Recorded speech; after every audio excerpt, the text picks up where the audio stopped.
क्या वह हादसा एक सच में हादसा था या फिर उसके पीछे छुपी थी कुछ और सच्चाई जिसकी सजा आज भी काट रहा था बाबूलाल। जानेंगे स्टोरी में आगे। तो मेरा नाम है विकास और आप देखो वर्ल्ड ऑफ स्टोरी। तो चलो इस कहानी को भी स्टार्ट करते हैं। कहानी शुरू होती है एक छोटे से गांव से जहां वक्त थम सा गया था और जिंदगी सिर्फ 2 वक्त की रोटी तक सीमित हो गई थी। उस गांव में रहता था एक बूढ़ा मछुआरा बाबूलाल। लोग उसे टूटे हाथ वाला बाबूलाल कहते थे क्योंकि उसका दायां हाथ अब कभी काम नहीं करता था। एक हादसे ने उस हाथ से जिंदगी की पकड़ छीन ली थी, मगर उस हाथ से हौसला नहीं छिना था।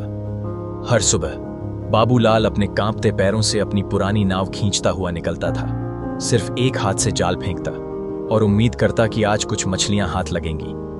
गांव के लोग हंसते थे उस पर, कहते, अबे बाबूलाल, तू क्या करेगा, तेरा तो एक हाथ भी नहीं चलता। लेकिन बाबूलाल बस चुपचाप मुस्कुरा देता क्योंकि उसे किसी को कुछ साबित नहीं करना था सिवाय अपनी पोती गुड़िया के। गुड़िया सिर्फ 6 साल की मासूम बच्ची। उसकी माँ बाप का साया बहुत पहले छिन गया था। अब उसका पूरा संसार सिर्फ बाबा ही थे। हर शाम जब बाबूलाल खाली हाथ लौटता तो गुड़िया मुस्कुरा कर कहती, कोई बात नहीं बाबा, कल जरूर मछली मिलेगी ना। और बाबूलाल अपने आंसुओं को छुपाते हुए बोलता, हाँ बेटा, कल जरूर। मगर अंदर ही अंदर वो टूट रहा था। उसकी उम्र ढल रही थी, नदी की मछलियां कम हो रही थीं और हालात और भी बिगड़ते जा रहे थे। गांव में अब एक बड़ा पुल बन रहा था जिससे नदी का बहाव बदल गया था। पानी सूख रहा था और बाबूलाल की रोजी रोटी छिनती जा रही थी। कुछ गांव वाले अब कानाफूसी करने लगे थे। कहते हैं बाबूलाल ने सालों पहले चोरी की थी, हाथ टूटा नहीं, काटा गया है सजा में। मगर कोई नहीं जानता था उस हाथ के पीछे छुपा था एक राज जो बाबूलाल ने आज तक गुड़िया से भी छुपा कर रखा था। और उस राज से जुड़ी थी एक ऐसी रात जिसने सिर्फ उसका हाथ नहीं, उसकी पूरी जिंदगी बदल दी थी। सूरज ढलने को था, आसमान में हल्की लालिमा थी और समंदर की लहरें धीरे धीरे किनारे से टकरा रही थीं। किनारे पर राघुनाथ चुपचाप बैठा था। उसका टूटा हुआ हाथ कपड़े की पट्टी में लिपटा था और आंखें लहरों में डूबी हुईं। दिन भर गांव में एक ही चर्चा थी, राघुनाथ का हाथ टूट गया है, अब वो मछली पकड़ने नहीं जा पाएगा। कुछ लोग सच्ची सहानुभूति से उसके पास आए, कंधे पर हाथ रखा और ढांढस बंधाया। लेकिन कुछ लोग बस तमाशा देखने आए थे, जैसे किसी की बदकिस्मती में उन्हें मजा आता हो। गांव का मुखिया भी आया। उसकी चाल धीमी थी, चेहरे पर गंभीरता, मगर आंखों में वो अपनापन नहीं था जिसकी राघुनाथ को उम्मीद थी। मुखिया ने धीरे से कहा, रघु, आराम कर ले, समंदर से लड़ना अब तेरे बस की बात नहीं रही। ये शब्द राघुनाथ के दिल में तीर की तरह चुभ गए। उसके होंठ सख्त हो गए और आंखें नीचे झुक गईं। घर लौटते वक्त रास्ते भर राघुनाथ चुप रहा। उसकी पत्नी सावित्री दरवाजे पर खड़ी इंतजार कर रही थी। उसने जल्दी से पानी का गिलास दिया और पूछा, दर्द ज्यादा है क्या? राघुनाथ ने गिलास रखते हुए कहा, दर्द से ज्यादा ये सोच खा रही है कि कल चूल्हा कैसे जलेगा। सावित्री ने उसकी ओर देखा। उसकी आंखें नम हो गईं। हम भूखे रह लेंगे रघु, पर तू अपना इलाज करवा ले, तू ही तो है जो इस घर का सहारा है।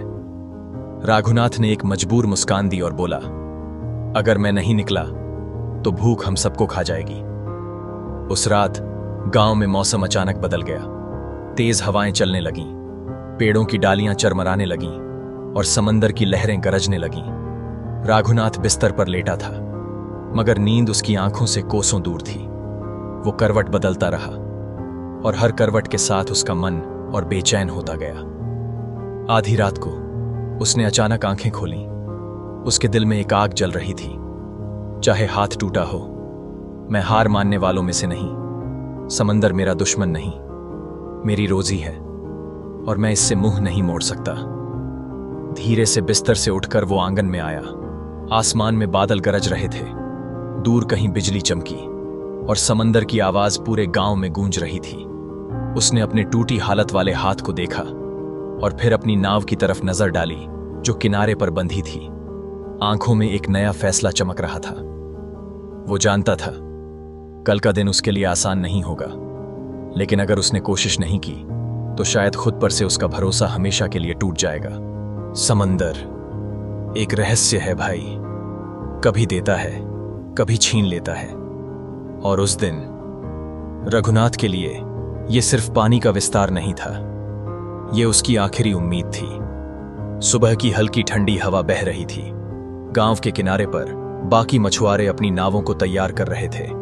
हर कोई अपने जाल, चप्पू और नावों की जांच कर रहा था, लेकिन रघुनाथ चुपचाप अपनी पुरानी टूटी हुई नाव के पास खड़ा था। उसके टूटी हुई बांह पर बंधी कपड़े की पट्टी उसकी हालत बयान कर रही थी, लेकिन उसकी आंखों में जो आग थी वो किसी भी तूफान से तेज थी। सावित्री, उसकी पत्नी, पास आई, आंखों में आंसू और चेहरे पर डर। रघु, मत जा, हाथ अभी सही नहीं हुआ, एक गलती और तू वापस नहीं आएगा। रघुनाथ ने धीमी आवाज में कहा, अगर आज नहीं गया तो कल हमारे बर्तन खाली रहेंगे। उसकी आवाज में वो मजबूरी थी जिसे सिर्फ भूख समझ सकती है। गांव के कुछ बुजुर्गों ने भी समझाने की कोशिश की, बेटा आज मौसम ठीक नहीं, काले बादल आ रहे हैं। लेकिन रघुनाथ का मन जैसे पहले ही समंदर में निकल चुका था। वो नाव में चढ़ा, टूटी फूटी चप्पुओं को पकड़कर लहरों की तरफ बढ़ गया। सूरज धीरे धीरे बादलों के पीछे छुप रहा था।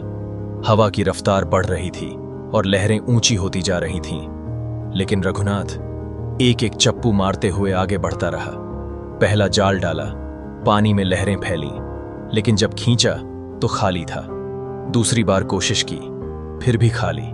हर बार उसकी सांसें थोड़ी और भारी हो जाती, लेकिन आंखों में हिम्मत अब भी थी। घंटों की कोशिश के बाद अचानक तीसरी बार डाला गया जाल भारी हो गया। रघुनाथ के दिल की धड़कन तेज हो गई। उसने पूरी ताकत से रस्सी खींची। पानी में कुछ विशाल सा हिल रहा था और फिर जाल से बाहर निकली एक मछली, इतनी बड़ी जितनी उसने जिंदगी में कभी नहीं देखी थी। उसके सुनहरे शल्क सूरज की बची खुची रोशनी में चमक रहे थे। ये उसकी जिंदगी बदल सकती थी, लेकिन किस्मत को शायद ये मंजूर नहीं था। दूर से एक काली लहर उठी। हवा अचानक चीखने लगी, नाव डगमगाने लगी। रघुनाथ ने जाल को कसकर पकड़ा, लेकिन उसका टूटा हाथ दर्द से कराह उठा।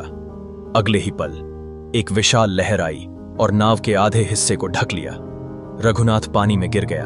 ठंडा, गहरा, निर्दयी पानी उसे नीचे खींचने लगा। वो ऊपर आने की कोशिश करता रहा, टूटी बांह से जाल छुड़ाने की कोशिश करता रहा, लेकिन जाल और मछली का वजन उसे और नीचे ले जा रहा था। उसके कानों में सिर्फ पानी का शोर और दिल की धड़कन गूंज रही थी। आखिरी बार उसने ऊपर देखा। बादलों के बीच सूरज की एक किरण पानी में उतर रही थी और फिर अंधेरा। गांव में किनारे पर खड़े लोग बस दूर तक देखते रह गए। लहरें किनारे से टकराईं, लेकिन नाव वापस नहीं आई।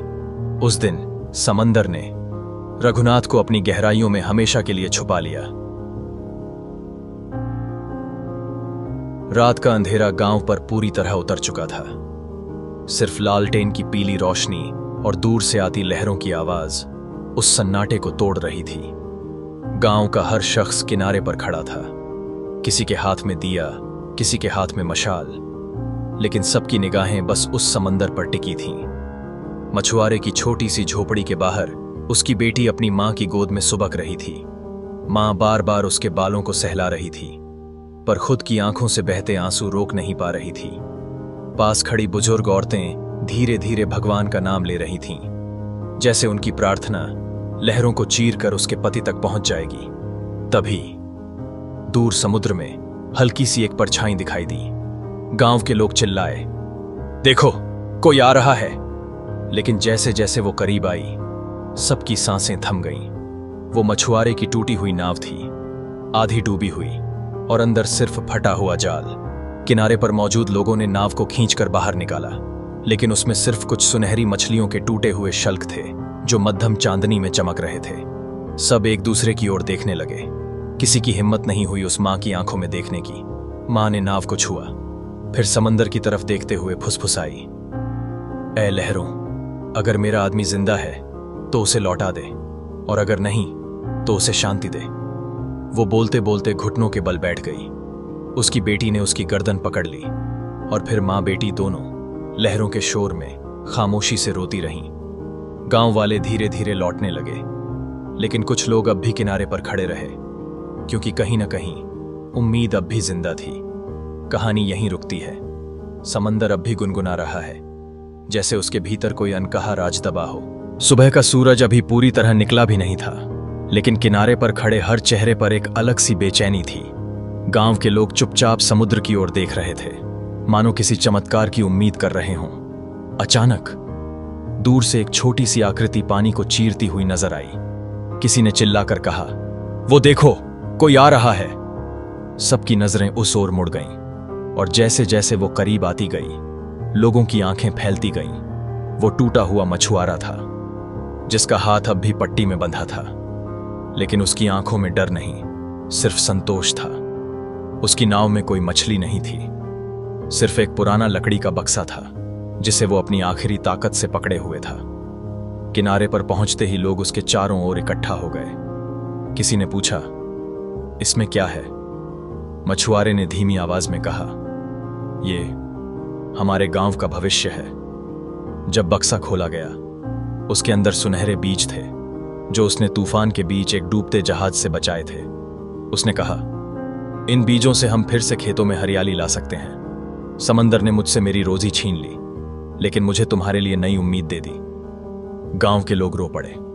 किसी ने उसे गले लगाया, किसी ने उसके पांव छुए। उसकी पत्नी और बेटी ने उसे कसकर पकड़ लिया, मानो उसे फिर कभी छोड़ना ही न चाहती हों। समुद्र की लहरें अब भी किनारे से टकरा रही थीं, लेकिन इस बार उनकी आवाज डर की नहीं, नई शुरुआत की थी। ये तो बस शुरुआत थी। मछुआरे की असली जंग देखने के लिए अभी सब्सक्राइब करें।